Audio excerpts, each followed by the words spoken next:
দর্শক যেমনটি জানিয়েছিলাম মিরপুরে যে দুর্ঘটনা ঘটেছে আমরা এখন সরাসরি চলে যাব সেখানে আছেন আমাদের সহকর্মী সাব্বির আহমেদ। সাব্বির, আপনি আমাদেরকে জানাবেন যে এখন আর কারোর মৃত্যুর সম্ভাবনা আছে কিনা বা বিপদে কেউ আছেন কিনা, আপনি কি কি পরিস্থিতি দেখছেন? ধন্যবাদ ফাইজা।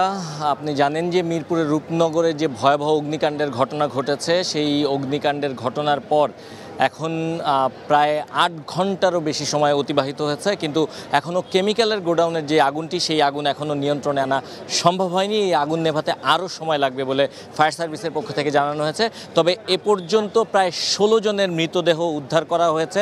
আপনারা জানেন দুটি জায়গায় আগুন লেগেছে, একটি কেমিক্যালের গোডাউনে, আরেকটি হচ্ছে পাশের যে গার্মেন্টসটি রয়েছে সেই উল্টো পাশের কেমিক্যালের গোডাউনের ঠিক উল্টো পাশে যে গার্মেন্টসটি রয়েছে সেই গার্মেন্টসটিতে। এই গার্মেন্টসটিতে যে আগুন লেগেছে, গার্মেন্টসটির দ্বিতীয় এবং তৃতীয় তলা থেকেই মূলত ১৬ জনের মৃতদেহ উদ্ধার করা হয়েছে।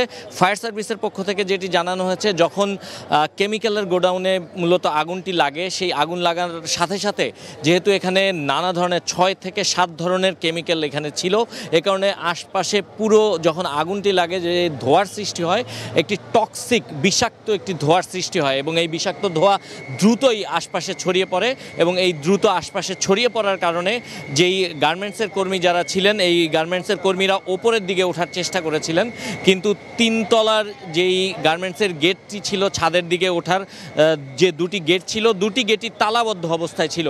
আর এ কারণেই মূলত প্রাথমিকভাবে ফায়ার সার্ভিসের পক্ষ থেকে যেটি দাবি করা হয়েছে যে প্রাথমিকভাবে তাদের মনে হয়েছে যে এই ধোঁয়ার কারণে, বিষাক্ত ধোঁয়ার কারণে মূলত প্রথমে তাদের হয়তোবা যে ১৬ জনের মৃতদেহ পাওয়া গেছে তাদের মৃত্যু হয়। পরবর্তীতে যেহেতু দীর্ঘ সময়ব্যাপী এখানে আগুন জ্বলেছে, পরবর্তীতে আগুনে পুড়ে তাদের শরীর পুড়ে গেছে এবং এই যাদের শরীর পুড়ে গেছে আসলে তাদেরকে দেখে সহজে শনাক্ত করা সম্ভব না বলে ফায়ার সার্ভিসের পক্ষ থেকে জানানো হয়েছে। অ্যান্টিব্যাকটেরিয়াল অ্যাডিটিভ যুক্ত সেরা ওয়াটার ট্যাঙ্ক বিশুদ্ধ পানিতে ব্যাকটেরিয়া জন্মাতে দেয় না।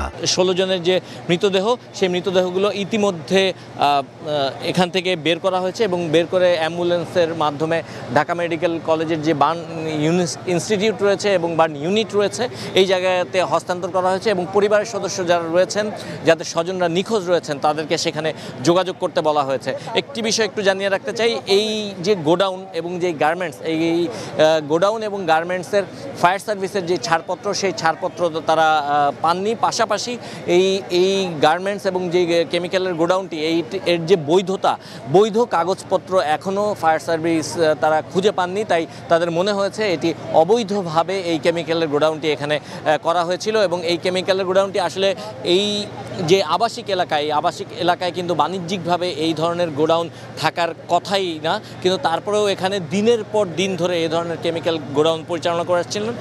যিনি এই গোডাউন পরিচালনা করে এসছেন তার নাম শাহ আলম, আর তার নামেই আলম ট্রেডার্স নামে এই কেমিক্যালের গোডাউনটি পরিচালিত হচ্ছে।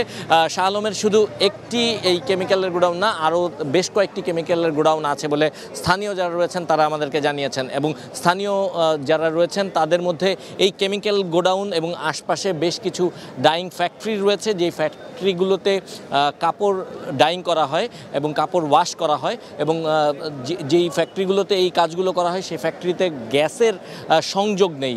তারা বাইরে থেকে বড় বড় সিলিন্ডারে করে, বড় গাড়িগুলোতে করে তারপর এখানে গ্যাস এনে তারপর তাদের কাজগুলো করে থাকেন। এই কারণে এখানকার আশপাশের যে বাসিন্দারা রয়েছেন তারা কিন্তু প্রতিনিয়ত একটি আতঙ্কের মধ্যে থাকেন এবং এ কারণে তারা বলছিলেন যে এই কেমিক্যালের যে গোডাউনটি রয়েছে, এই গোডাউনগুলো যদি এখান থেকে উচ্ছেদ করা যায় হয়তো বা তাদের যে জীবনের নিরাপত্তা, সেই নিরাপত্তা কিছুটা হলেও নিশ্চিত হবে।